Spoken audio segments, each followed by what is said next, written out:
to my spoiler-free review of the MCU one-shot 2013's Agent Carter.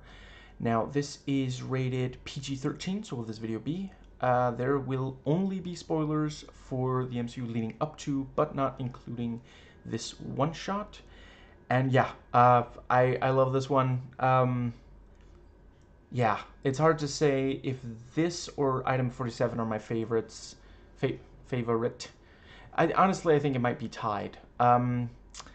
This one, very much like Item 47, they felt like there might be something here. Let's do a proof of concept for a show.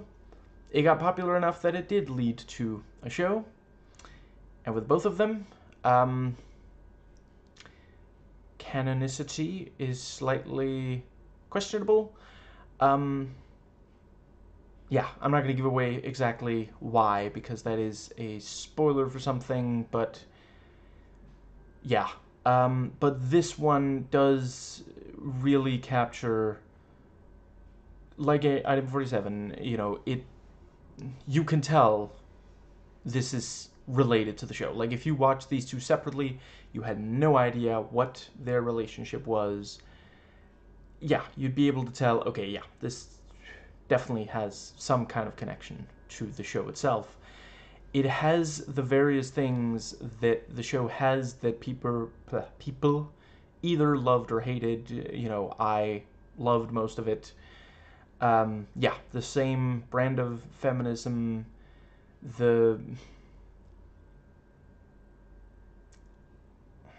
how much of this do I want to give away? Let's see. Yeah, it's Peggy going on a mission to, resolve something, with while there are men who don't believe she can do it, and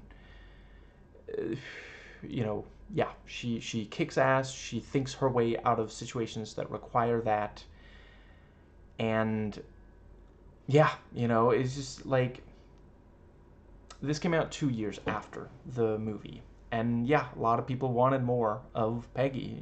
She's a real breakout character of the, the first Captain America movie.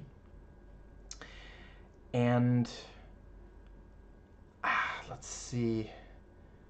Yeah, I definitely want to talk about, like, this is very cinematic at times. Like, there's some really great, like, one bit is this, there's some lighting where, like, when the office she works at, when the phone rings for, like, a mission, like, this red light comes on, and at one point, she's standing, so the red light, like, covers her face. Like, really great visual, really striking.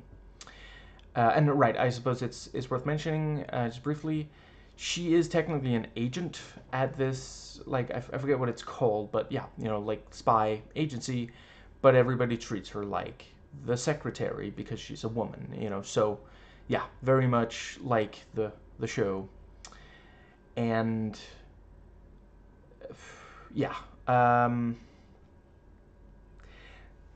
there's this one bit where a guy that, she's on this mission, she's trying to stop these people. One of them, like, becomes aware of her presence and, like, sees her, he saw her standing there, and then he, like, bends down, pick up a gun, and it's like a Tommy gun. He goes back up, she's gone. And it's great because we actually stay with his perspective just a tiny little bit, not for terribly long. We don't know where she is either, exactly, and yeah, like, it does these great little things. Yeah, it shows her, like, it is, let's see. I think that might be what I want to give away, but yeah, just, it's very much this thing of, like, if the situation requires a punch, that's what she'll do, but if she needs to approach it in some other way, that's what she'll do. And I do think, the fact that we spend so much time with Peggy in this one is part of why it works so well. Some of the others struggle because of who they choose to spend a lot of time with. Right, the period, as a period piece, it works incredibly well. Each little, what's the word? Yeah, it feels like we are seeing, the,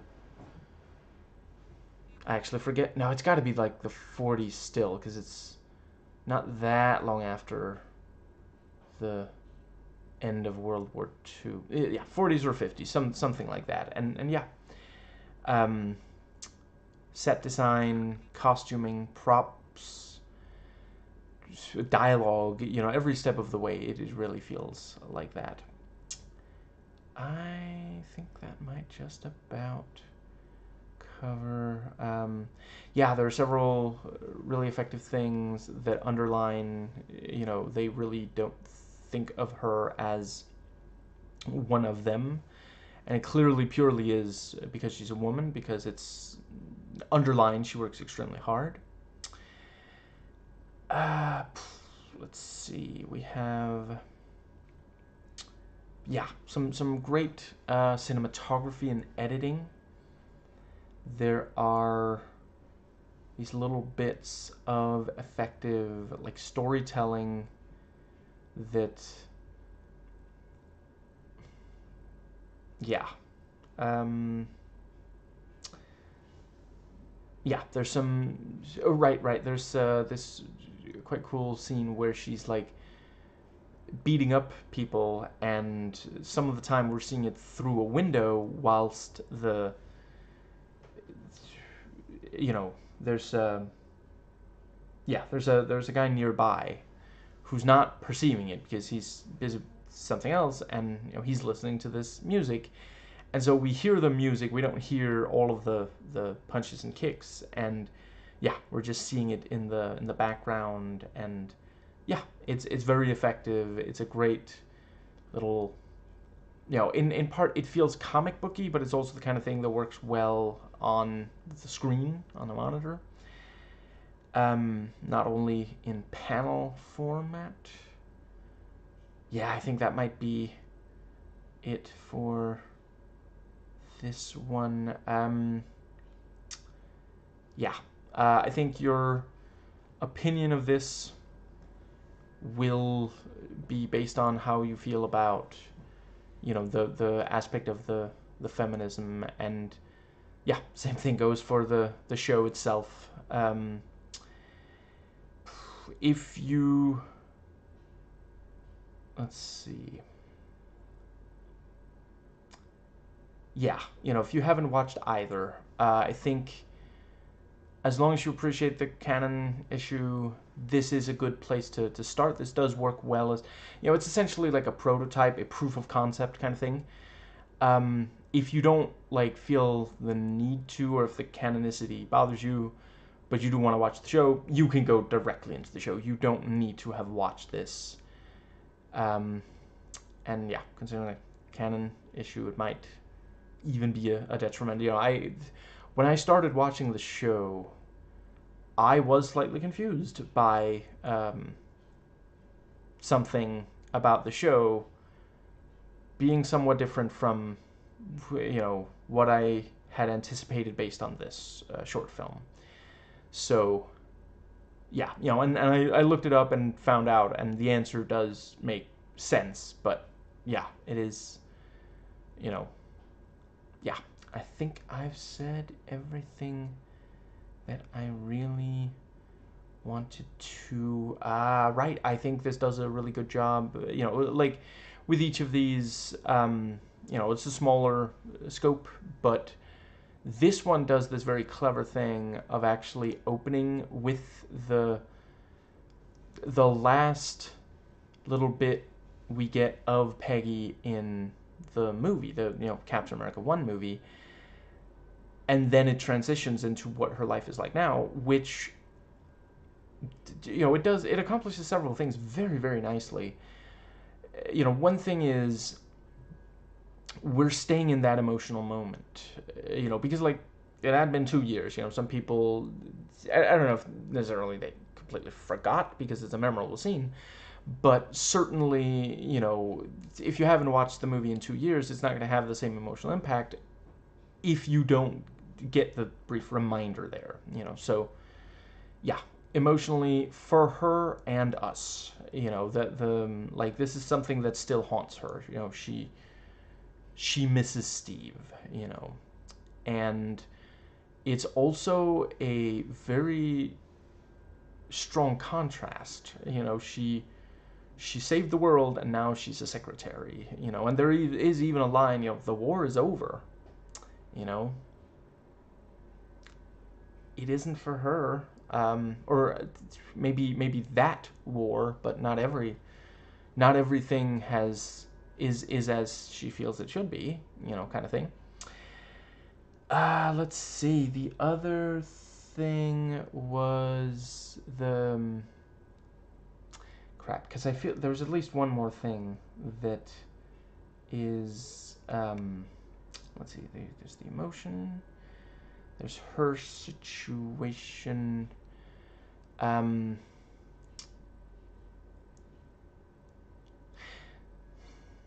actually not 100% sure if this following bit is really separate from those two, but I do want to say it. Yeah, she wants to do more good. She does not want to be stuck just being a secretary. It's a waste of her talent. And yeah, we get to see her get a chance to prove herself.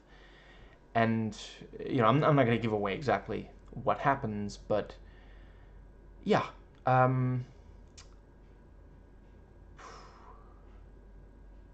Yeah, that's another way that opening it like that works really well. Yeah, right. There's some really great setup and payoff in this. But yeah, we see them. We see the phone ring and a mission be given to the guy in charge. And he's told, send this number of men, and then he goes out and all of them are stand up, something like that. And yeah, he calls out two names and they go off on the mission, and you can and you see Peggy standing there, and it's like, you can tell from her face this is not the first time that she was not the person sent on mission. And yeah, it becomes clear not very long after. Yeah, very much so. This is what she's used to in the way that it is right now. Yeah. Let's see. I think that is everything that. Yeah.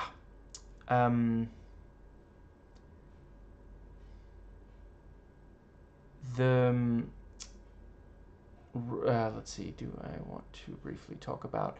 This is essentially the last one shot that was, there really are only these two, this and Item 47, that are like specifically intended to launch a TV show, and I mean it wasn't the last time that they made a TV show, but other, like, I don't know if I want to give that away. It's arguably a spoiler. I'll just say, this was the last time it was a one-shot that served as, like, proving, oh, we can make a show out of this.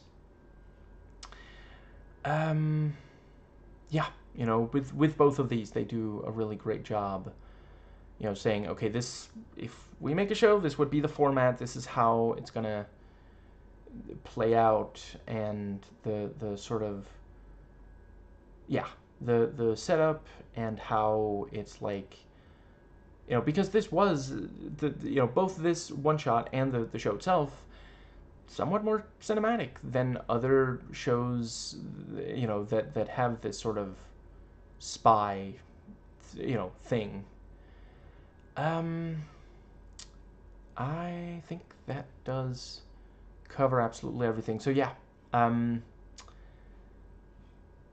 yeah, most likely next one shot I cover will be 2 weeks from now, and yeah, um,